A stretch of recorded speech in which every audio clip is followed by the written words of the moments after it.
ನಾನು ಜೀವನದಲ್ಲಿ ದೊಡ್ಡ ಕನಸುಗಳನ್ನು ಕಂಡಿದ್ದೆ. ಯಶಸ್ವಿಯಾಗಬೇಕು, ನಾನೇನೆಂಬುದನ್ನು ಎಲ್ಲರಿಗೂ ತೋರಿಸಬೇಕೆಂದು ನಿರ್ಧರಿಸಿದ್ದೆ. ಆದರೆ ಪ್ರತಿ ಬಾರಿ ನಾನು ಪ್ರಯತ್ನಿಸಿದಾಗ ವಿಫಲತೆ ಮಾತ್ರ ನನ್ನ ಬಾಗಿಲನ್ನು ತಟ್ಟಿತು. ಜನರು ನಿಧಾನವಾಗಿ ನನ್ನಿಂದ ದೂರ ಸರಿಯಲು ಪ್ರಾರಂಭಿಸಿದರು. ಇವನಿಂದ ಏನೂ ಆಗುವುದಿಲ್ಲ ಎಂದು ಹಾಸ್ಯ ಮಾಡಿದರು. ನನ್ನ ಮೇಲಿನ ನಂಬಿಕೆ ಒಂದೊಂದಾಗಿ ಕುಸಿಯಿತು. ಒಂದು ಸಮಯದಲ್ಲಿ ನನ್ನ ಫೋನ್ ಮೌನವಾಗಿತ್ತು.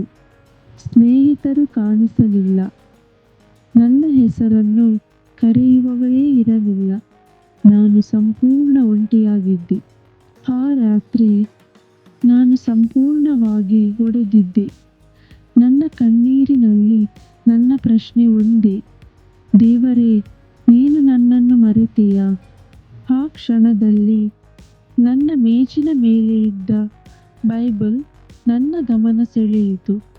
ನಾನು ಅದನ್ನು ತೆರೆಯುವಾಗ ಒಂದು ವಾಕ್ಯ ನನ್ನ ಹೃದಯದಲ್ಲಿ ಹೊಳೆಯಿತು.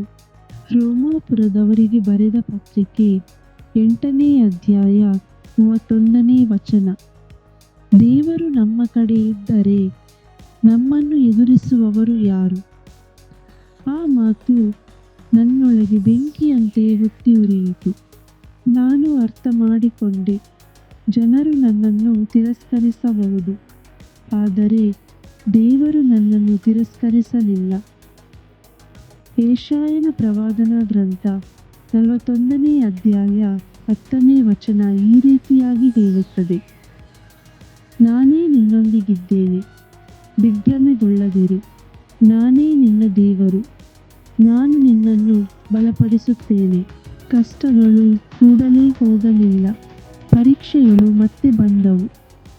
ಆದರೆ ಈ ಬಾರಿ ನಾನು ಒಂಟಿಯಾಗಿರಲಿಲ್ಲ. ಕೀರ್ತನೆಗಳು 34ನೇ ಅಧ್ಯಾಯ 19ನೇ ವಚನ. ನೀತಿವಂತನಿಗೆ ಸಂಭವಿಸುವ ಕಷ್ಟಗಳು ಅನೇಕವಿದ್ದರೂ ಯೆಹೋವನು ಅವೆಲ್ಲವುಗಳಿಂದ ಅವನನ್ನು ಬಿಡಿಸುತ್ತಾನೆ. ಒಂದು ದಿನ ನನ್ನ ಸಮಯ ಬಂತು. ಇಂದು ಅದೇ ಜನರು ನನ್ನನ್ನು ಅಭಿನಂದಿಸುತ್ತಿದ್ದಾರೆ.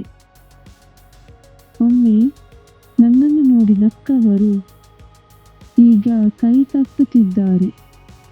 ಆದರೆ ನನಗೆ ಗೊತ್ತು, ಈ ಜಯ ನನ್ನದಲ್ಲ, ಇದು ದೇವರ ಕೈಯಿಂದ ಬಂದ ಆಶೀರ್ವಾದ. ನೀನು ಇಂದು ವಿಫಲವಾಗಿರಬಹುದು. ಜನರು ನಿನ್ನನ್ನು ಅರ್ಥ ಮಾಡಿಕೊಳ್ಳದಿರಬಹುದು. ನಿನ್ನ ಮೇಲೆ ನಂಬಿಕೆ ಇಡುವವರೇ ಇಲ್ಲದಿರಬಹುದು.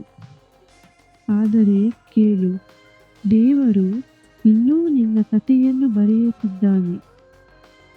ಯೆರೆಮೀಯನ ಪ್ರವಾದನಾ ಗ್ರಂಥ 29ನೇ ಅಧ್ಯಾಯದ 11ನೇ ವಚನ ಈ ರೀತಿಯಾಗಿ ಹೇಳುತ್ತದೆ: ನಿರೀಕ್ಷೆ ಇರಲಿ ಎಂದು ನಾನು ನಿಮ್ಮ ವಿಷಯದಲ್ಲಿ ಮಾಡಿಕೊಳ್ಳುತ್ತಿರುವ ಆಲೋಚನೆಗಳನ್ನು ನಾನೇ ಬಲ್ಲೆನು.